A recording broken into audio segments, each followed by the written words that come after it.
morning, YouTube. This is the Maineprepper, and welcome back. Today we're going to be watching a little video on the computer about the introduction to rifle marksmanship. It's a Marine Corps public domain film that I have a copy of, and I use it frequently. And I'm going to be cutting and pasting pieces of it in, and editing and speaking to you about what things mean in there to try to boil it down. These films can be a little dry, and you'll notice in them that they're using M16 rifles. They don't have the M4s and things. I think this was made back in '91, perhaps even earlier. But the fundamentals have not changed, and it's going to show us some very important things that it's easier to look at this and see them talking about sight alignment, sight picture, especially since they've spent so much money on making some very good basic graphics explaining to you the importance of having good shooting positions. Many times people will go spend thousands of dollars on a weapon and just as much on scopes, and yet they don't understand that if you can't shoot iron sights, all of that is irrelevant. It's like putting a race car in the hands of somebody that can't even drive down the street. So what I want you to do is become a good driver, if you will, of your AR type weapon, and these fundamentals will work on other type weapons platforms. They'll work for the AK or anything else. You just have to make some modifications in how you use the front and rear sight aperture, but still sight alignment and sight picture have to be good regardless of what rifle you are using, including a scoped weapon. We will not talk about scopes today. I will talk just about the rifle itself, the AR type rifle or any other type rifle shooting iron sights. That's usually what it comes with out of the box. Although some flat rails don't, I encourage you to get a set of iron sights, pop-up ones if you can, that add on. I've got a set of them on my rifle as backup. All right, folks, without further ado, let's go have a look at the video.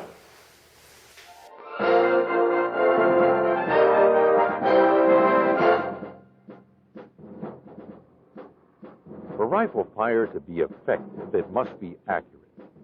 A rifleman who merely sprays shots in the vicinity of the enemy produces little effect.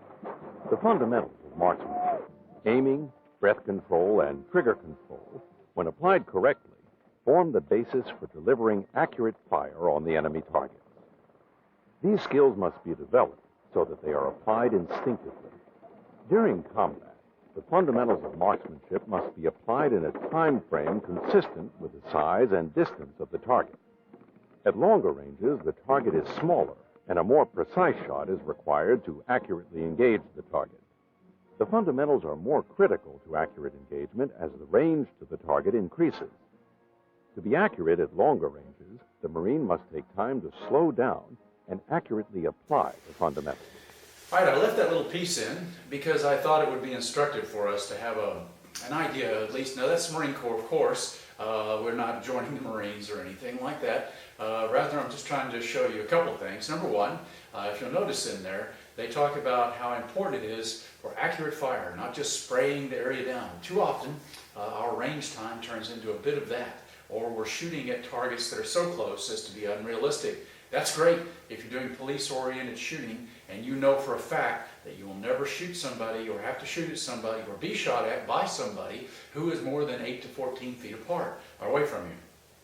Now, sometimes they move it all the way back to 50 whole feet. That's because of the range limitations. And they don't want to admit to you that they can't afford to go out and buy 200 yards worth of range, because the cone of fire spreads exponentially.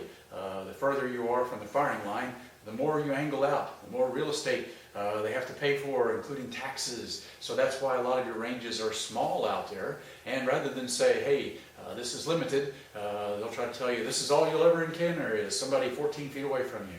That's not accurate, not realistic. We're going to see this later. So if you saw the movie Patriot, it's a good movie. It was a movie, though. It was a movie, okay? Some people were taking a few too many things away. But there was a good line in there, and it said, aim small, shoot small, right?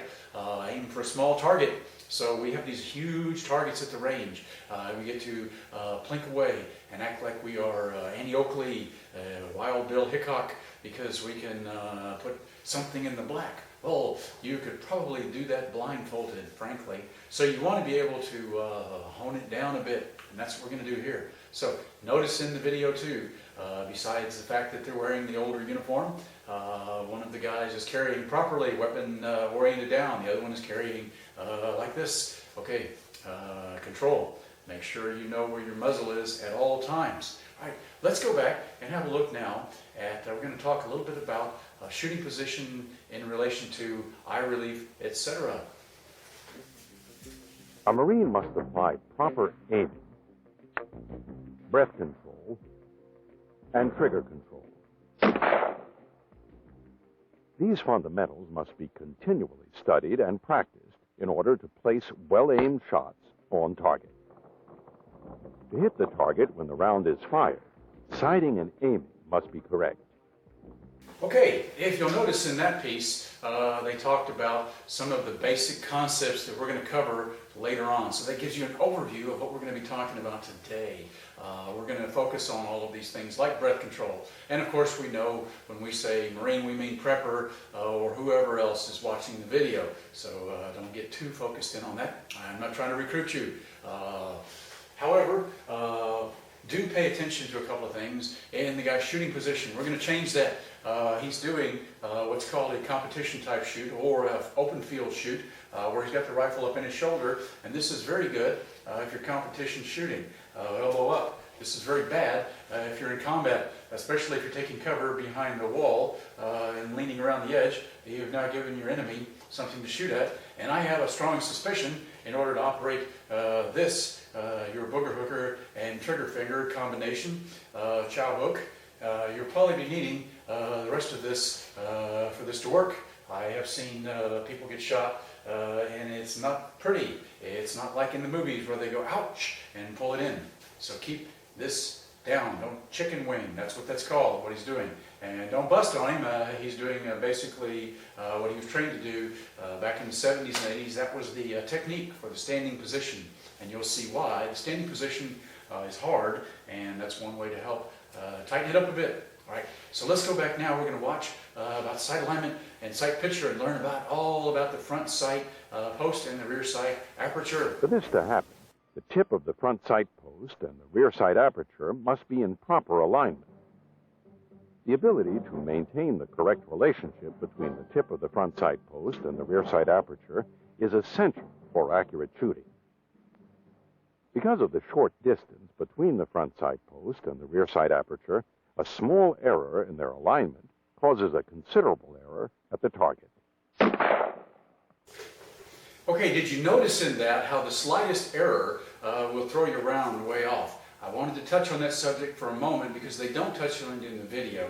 But in combat or under stress, when you're being attacked, when you're trying to defend your home, any of those conditions, you're going to be under a lot of stress and you're going to be wobbling. I don't care how good you practiced your breath control at the range.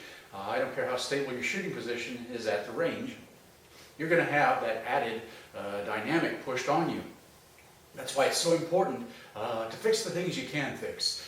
Don't say, well, I know I'm kind of sloppy and I don't have a good sight alignment sight picture and I'm going to rely a lot on being able to use this ACOG. And of course the absolute fact that I will never have to shoot anybody or shoot at anybody that's more than 14 feet away. And you start coming up with all of these ifs on there, and pretty soon, what if frogs had pockets, they would carry guns and shoot snakes starts to occur. It starts to get fantastical and realistic, and then we start believing in FEMA unicorns, sliding down magic rainbows and fixing all our problems in life as well. And we have to say, you know what, I can control this and I'll fix this. I can control this and I'll fix this. I can control this, and we have to knock off all of those variables so that we're down to the one that we can't fix, which is I'm going to be pretty rattled if I'm under stress. And so we need to tag down these things, and I want you to pay very close attention because now we're going to start using terminology that we will use later on when I start coaching you through all of these shooting positions. And the first one's going to be sight alignment. Sight alignment is the relationship between the front sight post, the rear sight aperture, and the aiming eye. This relationship is the most critical to aiming and must remain consistent from shot to shot. As the distance to the target increases, so does the margin of error. Correct sight alignment is achieved when you center the tip of the front sight post vertically and horizontally in the rear sight aperture. You can best understand the concept of sight alignment by imagining a horizontal line drawn through the center of the rear sight aperture. The top of the front sight post will appear to touch this line. Then imagine a vertical line drawn through the center of the rear sight aperture. This line will appear to bisect the front sight post. This has been found to be the most natural method of sight alignment. The eye will instinctively accomplish this task with little training. This method also causes the least amount of inconsistency from shot to shot. Okay, if you'll notice in there, they drew an imaginary line, horizontal, which would be perhaps the horizon, which will help. However, if you're on the side of a mountain, if you're learning to shoot a rifle, and you decided that you're going to get on the side of a steep mountain, you may have to adjust a little bit and put something in the ground, such as on your target. Put your target square. That's something I recommend you do. You take a level to the range, you put your aiming stakes in, and when you hang your target, you staple it up, you square it up somewhat level with the ground around you. My range has a slight roll on it, so it's a little difficult to do that, but I will have a nice flat area to lay on for shooters, and I will also have the targets at least horizontal and vertical. So that'll help you a bit. If your target's crooked, you're going to have a hard time adjusting. So when you put your targets out on the range, and I recommend when you're first trying to get your zero at least, you have a round target, because you're going to need to do adjustments in there. And I'll try to show an example of one, but I think there's one later in the video. But you want your target square and level with the ground. Okay, and the next section of the video here, we're going to start out and notice, first of all, besides the outstanding haircut, also the trigger squeeze that the young Marine uses. We will show you this one later on as well, but pay attention to the next section of the video. We elaborate further, and quite well I think they do, on sight alignment, sight picture. To be an effective marksman, you must also master the proper technique of aiming. Aiming is applying correct sight alignment to a target. You must also understand the importance of sight picture. Sight picture is the placement of the tip of the front sight post in relation to the target while maintaining sight alignment. Correct sight alignment, but improper sight placement on the target, will cause the bullet to impact the target incorrectly.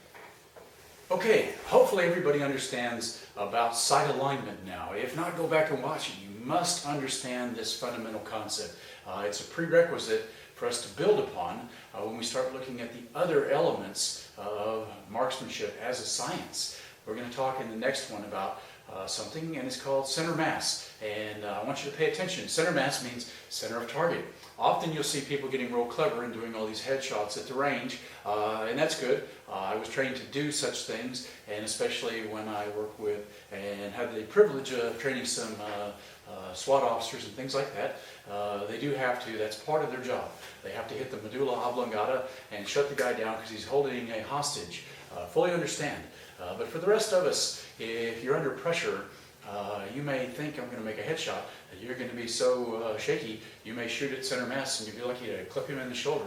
But still, a hit is a hit, and it helps to start the process of taking the bad guy out of the picture. You can follow up with more well-placed shots later on, or perhaps you'll slow him down enough for your buddies to finish the bad guy off. Okay, so pay attention. We're going to watch in the next section more, this time a little bit more about sight alignment as it relates to sight picture as well.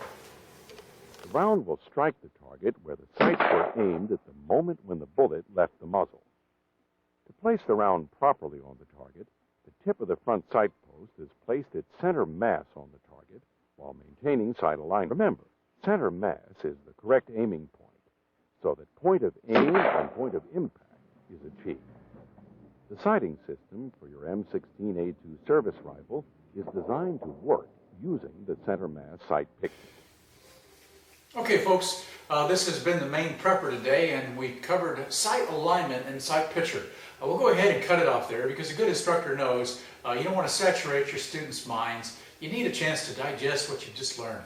So I want you to think about the things you learned and go back and look, because these are going to be fundamental building blocks later on when we start to develop our shooting techniques, and we're going to get really good at this. And it all starts right here in the classroom. I need to point out a couple of things before we close. The first one's going to be, you're not going to be able to learn to shoot entirely over the internet. However, I'm going to give you the classroom instruction part. And yes, I've taught hundreds of people how to shoot. I've been a coach, I've been an instructor, I've done all sorts of things, and I've taught hundreds of people to shoot. And Sergeant B, you were one of the ones that saw the program that we used. It works. I think I've got some people that can testify that what I teach out does work. Now, having said that, move my logo, center mass. Having said that, safety is always going to be paramount. Please, folks, when you go out and shoot, when you do start shooting, be safe. If you go to the range and you don't feel safe, leave. Don't hang around. Don't become a casualty, a statistic, or a piece of past history that's going to be a tragedy for us to hear about. Rather, just use common sense and leave. I have had to walk off a few ranges. I've had to shut a few ranges down. I've probably had people walk off of my ranges because I was very insistent on a few things being done to standard. And I never trained to time. I always trained to standard. I never trained to someone else's expectations. I have a mission to accomplish, and that is to qualify people in a safe and effective fashion. That's what I hope to do with you, and I hope when you come back later, we'll have more, and we're going to talk about two additional parts of shooting, and one of those is going to be eye relief, and another part's going to be trigger control, and there'll be other things we talk about in conjunction with that. So please come back. There'll be 4 parts of our classroom instruction just on the fundamentals of shooting before we get into shooting positions. But again, before you put your chow skimmers on a weapon, make sure you have a look at the safety videos, which are part of the playlist, which I think will be up there. All right, thanks again for tuning in. Thank you guys especially for making this great channel, and thank you, Bill, for this wonderful coffee cup. My coffee seems to taste better when there's a moose on the outside.